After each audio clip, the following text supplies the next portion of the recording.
You are standing in the pest control aisle. 47 products. Every bottle promises to kill everything. Professional formula. Advanced technology. $12 to $25 each. But the most effective insecticide ever tested is not on that shelf. It is under your kitchen sink. And it is 4,500 years old. When the solution is under your kitchen sink, the industry sells you the aisle. This is not medical advice. Always test on a small area first. What you are about to hear is the result of archaeological records, peer-reviewed science, and a $65 billion question. The archive has the evidence.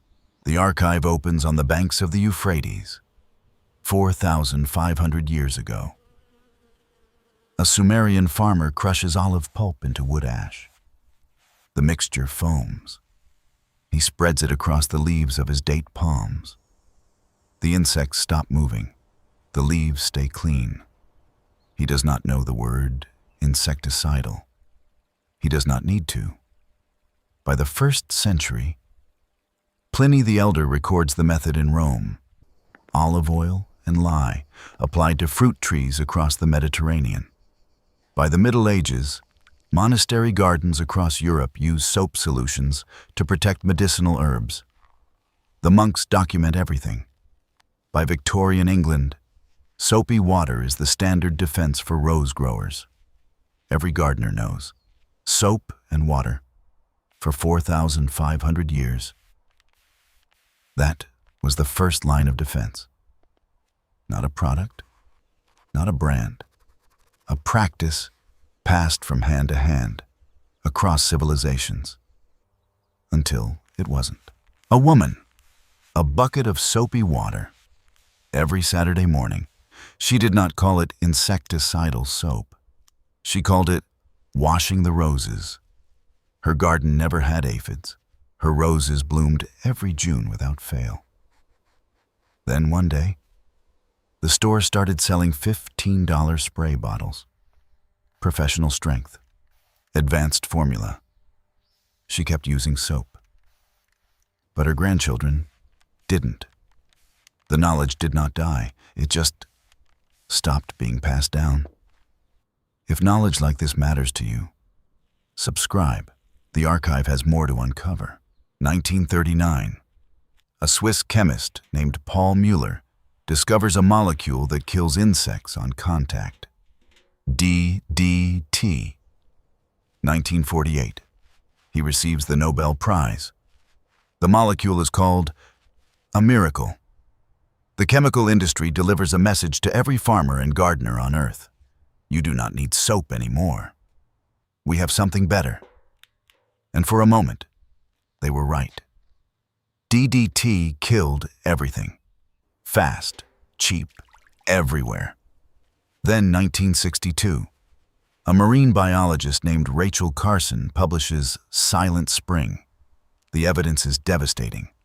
DDT is poisoning the food chain. Birds, fish, soil, water, DDT is banned. But here's what the archive reveals. The industry did not go back to soap. They replaced DDT with new synthetic compounds, new labels, new prices. A $65 billion market, according to industry reports, built on the assumption that you need what they sell. And the soap under your sink was quietly reclassified. Not as a tool, as a home remedy. Something your grandmother used? Not something a serious gardener would trust. But let us look at what soap actually does. Every soft-bodied insect, aphids, mealybugs, spider mites, white flies, carries a thin layer of wax on its body. Evolution designed that wax. It is armor. It prevents water loss. It protects the insect from the environment. Soap dissolves that wax on contact.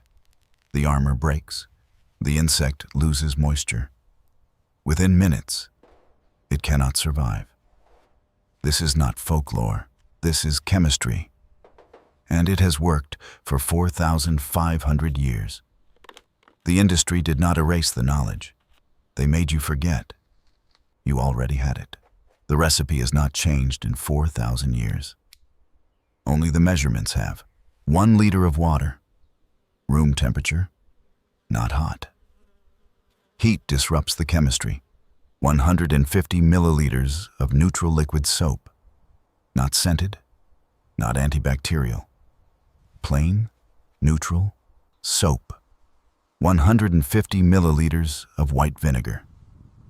Some call it distilled vinegar. Some call it alcohol vinegar. It is the same thing.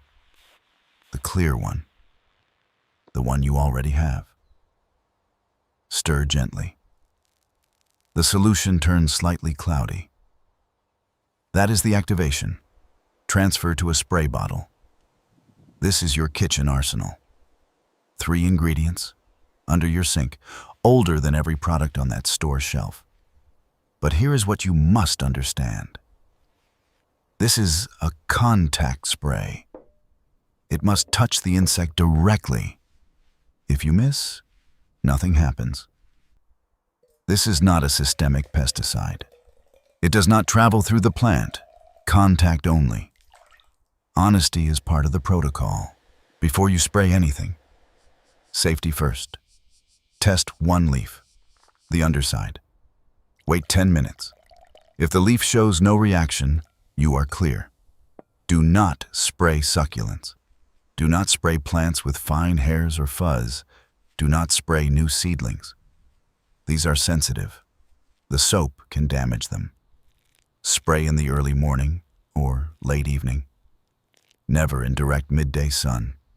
The vinegar can intensify under heat and burn the leaves. And this is important. Protect your pollinators. Bees, ladybugs, beneficial insects. Spray when they are not active.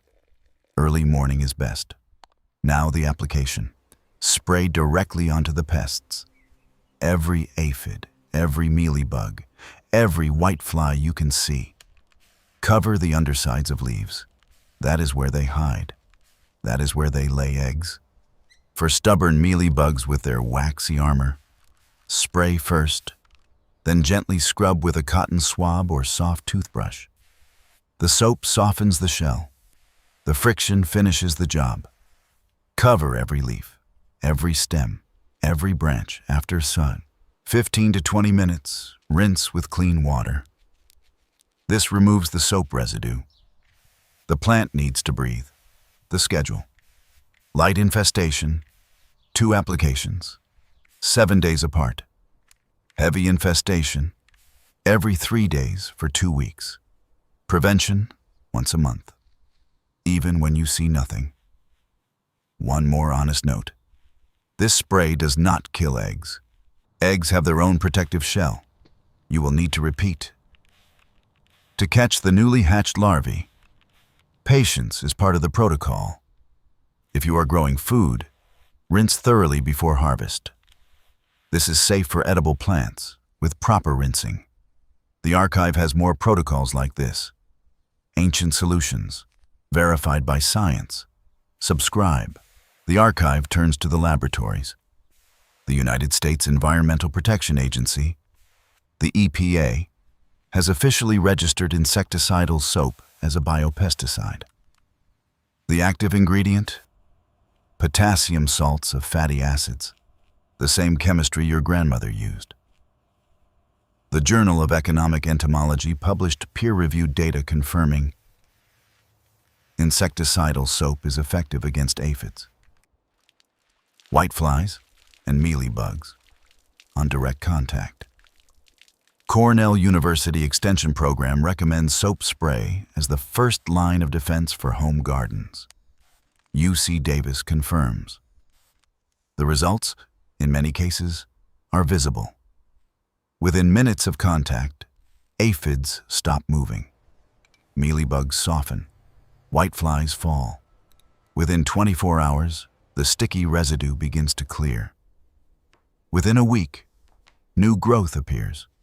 The plant recovers. Results vary. Concentration matters. Application matters. Not every formulation works the same way. This is not a magic bullet. It is a tested tool with a 4,500-year track record and a growing stack of modern evidence. Modern science did not invent this. They confirmed what every grandmother already knew. One more note for extreme cases. If mealybug armor resists the first application, add 1 tablespoon of vegetable oil to the mix, sunflower or coconut. It suffocates what the soap alone could not reach. Isolate the treated plant for at least a week, and always treat nearby plants as prevention, even if they look healthy. The pests are already traveling. Now step back. 3 ingredients, under your sink, waiting.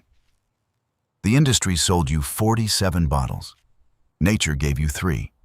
You spent years choosing between labels, comparing prices, reading ingredients you could not pronounce. And the answer was next to your dish soap the entire time. You are not buying pest control. You are inheriting it. The most effective pest control on Earth costs nothing, because nature designed it before commerce existed. The industry does not sell you a better solution. It sells you dependence. The archive closes, but the kitchen arsenal doesn't. It does not require a store. It does not require a brand. It does not require permission. It requires soap, water, vinegar, and the memory that your grandmother was right. What did your grandmother use to protect her garden? Tell us in the comments, because that knowledge is the archive. Subscribe to the Green Archive. We excavate the knowledge they made you forget. Every file we open was closed for a reason. The next archive opens soon.